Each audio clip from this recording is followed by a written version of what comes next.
દર્શક મિત્રો, ગુજરાતી ડિનરમાં આપનું સ્વાગત છે। ડભોઈ વકીલ બાર એસોસિએશન દ્વારા એડવોકેટ પ્રોટેક્શન એક્ટનો કાયદો રચવામાં આવે તેવી માંગ સાથે ડભોઈ પ્રાંત કચેરી ખાતે આવેદનપત્ર પાઠવવામાં આવ્યું। ડભોઈ વકીલ બાર એસોસિએશન દ્વારા એડવોકેટ પ્રોટેક્શન એક્ટ વકીલાતના વ્યવસાય સાથે સંકળાયેલ ઉપર થતા અવારનવાર હુમલાની ઘટનાઓને લઈ કાયદો રચવામાં આવે તેવી માંગ સાથે ડભોઈ પ્રાંત કચેરી ખાતે આવેદનપત્ર પાઠવી એડવોકેટ પ્રોટેક્શન એક્ટની માંગ કરી હતી। ડભોઈ સહિત સમગ્ર રાજ્યમાં વકીલના વ્યવસાય સાથે સંકળાયેલા વકીલ ઉપર થતા હુમલાઓ ના થવા સરકારમાં કાયદો ઘડવામાં આવે એવી માંગ સાથે ડભોઈ વકીલ બાર એસોસિએશનના ઉપક્રમે ડભોઈ પ્રાંત કચેરી સેવા સદન ખાતે પ્રમુખ વકીલ આર.બી. ભટ્ટની આગેવાનીમાં આવેદનપત્ર પાઠવવામાં આવ્યું। કોર્ટ કચેરી ગેટ પાસેથી રેલી યોજી ડભોઈ કોર્ટના તમામ વકીલો એડવોકેટ પ્રોટેક્શન એક્ટની માંગ સાથે આવેદનપત્ર પાઠવ્યું હતું અને એડવોકેટ પ્રોટેક્શન એક્ટની માંગ કરી હતી।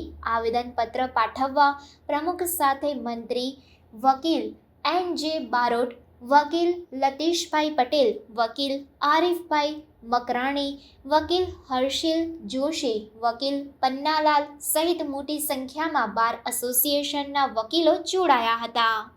બાર એસોસિએશનના તમામ એડવોકેટ મળીને નાયબ કલેક્ટર શ્રી ડભોઈને એડવોકેટ પ્રોટેક્શન એક્ટ બાબતનું આવેદનપત્ર આપેલું છે અને ગુજરાતના તમામ વકીલોની માંગ છે કે એડવોકેટ પ્રોટેક્શન બિલ વિધાનસભામાં પાસ થાય અને સરકારને અમારી રજૂઆત છે જેથી તમામ વકીલો એકત્રિત થઈને એડવોકેટ પ્રોટેક્શન એક્ટ બિલ જલ્દી લાવવા માટે નાયબ કલેક્ટર શ્રી ડભોઈનાઓને આવેદનપત્ર આપેલું છે અને ડભોઈ બાર એસોસિએશનના તમામ વકીલશ્રીઓ હાજર છે।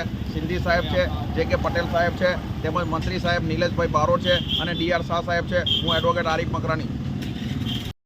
આજરોજ ગુજરાતમાં વકીલ મંડળોએ નક્કી કર્યા મુજબ એડવોકેટ પ્રોટેક્શન એક્ટનો જલ્દી અમલ થાય અને સરકાર એ કાયદો જલ્દી લાવે અને વકીલોને પ્રોટેક્શન આપે તેવી અમારી વકીલ મંડળોની માગ છે અને તે બાબતે દરેક વકીલ મંડળોએ આવેદનપત્ર આપવાનું હતું। આજરોજ અમે નાયબ કલેક્ટરશ્રી સાહેબને આવેદનપત્ર આપેલું છે અને વકીલોને જે તકલીફ પડે છે, વકીલો પર જે હુમલાઓ થાય છે એ હુમલાઓને રોકવા માટે સરકાર ત્વરિત અને તાત્કાલિક પગલાં ભરે અને એડવોકેટ પ્રોટેક્શન એક્ટ જલ્દી અમલમાં લાવે, કાયદો ઘડે અને જલ્દી અમલમાં લાવે તેવી અમારી વિનંતી છે। આ સરકાર કાયદો તરત ઘડી શકે એમ છે, એમની પાસે મેજોરિટી પણ છે અને કાયદો તરત અમલમાં લાવે અને એ માગને સ્વીકારે અને જલ્દી એનો અમલ કરે એવી અમે નામદાર ગુજરાત સરકારને પણ વિનંતી કરીએ છીએ।